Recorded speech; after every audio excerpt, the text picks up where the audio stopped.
के दिन दिल खिल जाते हैं, रंगों में रंग मिल जाते हैं। साल के 12 महीने और भारत में 12 महीने कोई ना कोई महीना किन्हीं ना किन्हीं त्योहारों से भरा होता है और भारत का हर कोना इसीलिए कभी ना कभी किसी ना किसी रंग में रंगा होता है।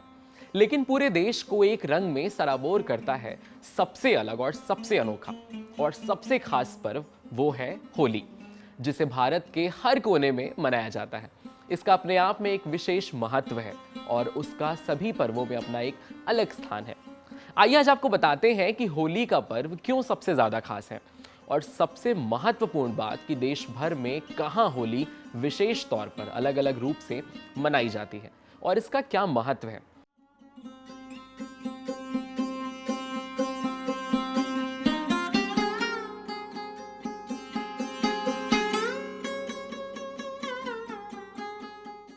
आज आपको ये भी बताएंगे कि कहां की होली सबसे ज्यादा खास और बेहद अलग है, क्योंकि इस बात में कोई संदेह नहीं है कि होली सिर्फ एक त्योहार नहीं है, बल्कि ये रंगों, प्रेम और भाईचारे का उत्सव है। ये त्योहार विशेष रूप से भारत में मनाया जाता है और पूरे देश में इसे बड़े हर्षोल्लास के साथ मनाया जाता है। इस दिन लोगों के दिलों में पुराने गिले शिकवे सब खत्म हो जाते हैं और सभी लोग एक दूसरे के साथ मिठास और अपनेपन को साझा करते हैं। इस दिन सभी जाति, धर्म, उम्र और वर्ग के लोग रंगों के माध्यम से एक दूसरे के साथ घुल मिल जाते हैं। अगर इस पर्व के इतिहास में आप जाएंगे तो यहाँ पर यह पर्व मुख्य रूप से प्रहलाद और होलिका की कथा से जुड़ा हुआ है। हिरण्यकश्यप, जो द्वितीयानी राजा दक्ष की पुत्री और ऋषि कश्यप के पुत्र थे, उसने 11,000 साल तक तपस्या करके ब्रह्मा को प्रसन्न किया था और उसके बाद अजेय का वरदान ले लिया। उसके बाद वो स्वयं को ही भगवान मानने लगा और जब खुद उसे पुत्र हुआ तो वो भी भगवान श्री हरि नारायण की पूजा करने लगा। ये बात उसे अच्छी नहीं लगी और राजा हिरण्यकश्यप ने अपने पुत्र प्रहलाद को मारने की योजना बनाई, क्योंकि प्रहलाद भगवान विष्णु के भक्त थे। हिरण्यकश्यप की बहन होलिका, जिसे ब्रह्मा से आग से जलने बचने का वरदान मिला था, प्रहलाद को लेकर वो अग्नि में बैठ गई, जैसा उनके भाई ने कहा। लेकिन होलिका की योजना असफल हुई। हुआ क्या? होलिका जल के मर गई और प्रहलाद बच गए। इसे होली के दहन के रूप में स्मरण किया जाता है, इसीलिए इसे होलिका दहन कहा जाता है। इसके अलावा होली भगवान कृष्ण और राधा के प्रेम से जुड़ा हुआ है। कहा जाता है कि कृष्ण अपनी त्वचा की काली रंग को लेकर के काफी चिंतित थे, तो उनकी प्रिय राधा रानी ने उन्हें रंग लगाकर खुश किया था।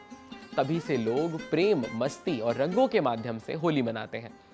इसे तो हर कोई जानता है, हर कोई ब्रज की होली के बारे में जानता है।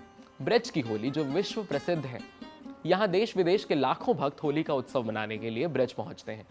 सवाल ये उठता है कि होली की शुरुआत कैसे हुई थी और सर्वप्रथम ब्रज में होली किसने खेली और अब इसकी शुरुआत कैसे हुई थी ब्रज में रंगोत्सव की, जो बात हम करते हैं। आइए आपको बताते हैं कि कैसे रंगोत्सव ब्रज में एक प्रमुख पर्व बना।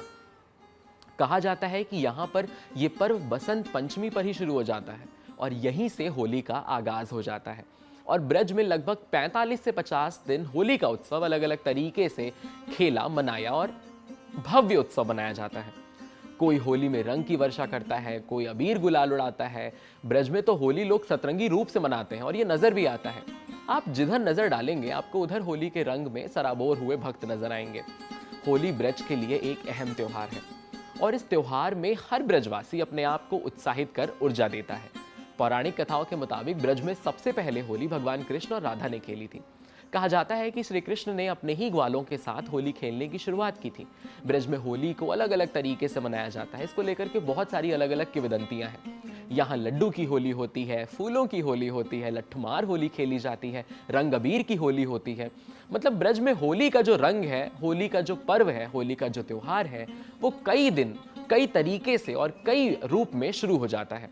ब्रज में होली की परंपरा राधा रानी की जन्मस्थली बरसाना से शुरू होती है। बरसाने की लठमार होली भगवान कृष्ण के काल में उनके द्वारा की जाने वाली लीलाओं का एक बेहद अभूतपूर्व और एक बहुत ही सुनहरा किस्सा है और एक हिस्सा भी है। श्री कृष्ण होली खेलने बरसाना पहुंच जाया करते थे। राधा और गोपियां श्री कृष्ण पर डंडे बरसाती थी। श्री कृष्ण और उनके मित्र ढालों का इस्तेमाल करके बचते थे। धीरे धीरे ये ढालों का इस्तेमाल करने की परंपरा ही वहां पे होली की परंपरा बन गई। खासतौर पर बरसाना और नंदगांव की लड्डूमार होली और लठमार होली देखने के लिए हर साल लाखों श्रद्धालु और पर्यटक यहाँ पहुंचते हैं। मान्यता ये भी है कि इन दोनों होलियों की परंपरा करीब करीब 5000 साल पुरानी है, जो भगवान श्री कृष्ण और राधा रानी के प्रेम, हंसी मजाक और ठिठोली से जुड़ी हुई है। बरसाना के श्रीजी मंदिर में खेली जाने वाली लड्डू मार होली की कहानी बहुत दिलचस्प है। ये लड्डू मार होली से ठीक एक दिन पहले खेली जाती है, जिसे हम लठ मार होली खेलते हैं। मान्यता है कि द्वापर युग में जब भगवान श्री कृष्ण ने नंदगांव से अपने एक सखा यानी ग्वाले को होली का निमंत्रण लेकर बरसाना भेजा, तो राधा रानी के पिता ने उसे स्वीकार कर लिया। खुशी के इस मौके पर राधा जी की सखियों ने ग्वाले पर गुलाल डाला। जब उसे खाने के लिए लड्डू दिए गए तो वो खुशी से झूम उठा और हंसी मजाक में ग्वाले ने एक दूसरे पर लड्डू फेंकना शुरू कर दिया। आज भी इसी याद में मंदिर के सेवायत महल की अटारी से भक्तों पर लड्डू बरसाए जाते हैं। बहुत सुंदर दृश्य आपको देखने को मिल जाएगा सोशल मीडिया पर और हर जगह पर, और आपको दिख रहा है। भक्त इन्हें प्रसाद के रूप में पाते हैं और नाचते गाते उस उत्सव का मजेदार भव्य आनंद लेते हैं। वैसे आज भी इस परंपरा को वैसे ही मनाया जाता है। नंदगांव के पुरुष बरसाना आते हैं और बरसाना की महिलाएं उन पर लाठियां बरसाती हैं। पुरुष खुद को ढाल से बचाते हैं।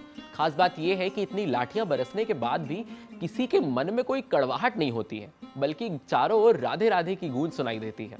साल 2026 में लड्डू मार होली 24 फरवरी को बरसाने के श्रीजी मंदिर में धूमधाम से मनाई गई और लठमार होली 25 फरवरी को बरसाना में लड्डू मार होली के ठीक एक दिन बाद और नंदगांव में भी खेली गई है। इस पूरे परिदृश्य में भी आप ये जान लीजिए जो उससे जुड़ा हुआ है। एक बार नन्हे श्री कृष्ण ने अपनी माता यशोदा से पूछ लिया कि मैया, राधा इतनी गोरी क्यों है और मैं इतना काला क्यों हूँ।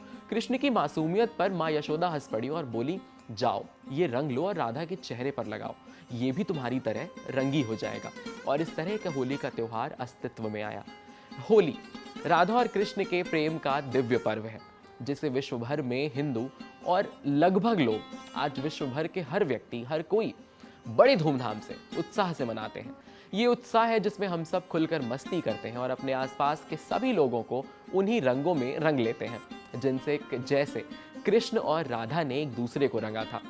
कृष्ण और राधा की भूमि ब्रजभूमि में होली मनाने का जो इतिहास है, सबसे बेहतर तरीका वहाँ है और ऐसा कोई हो भी नहीं सकता। ब्रजभूमि में वृंदावन, बरसाना, नंदगांव, मथुरा, गोकुल, गोवर्धन, दाऊजी और फालिन जैसे 8 गांव शामिल है और जहां आज भी ये पर्व एकदम हर्षोल्लास के साथ मनाया जाता है। तो अगर आप भी होली के इन रंगों को देखना चाहते हैं तो अपनों के साथ घुलिए मिलिए, रंग गुलाल उड़ाइए, अबीर के साथ खेलिए और सारे गिले शिकवे को दूर रखिए।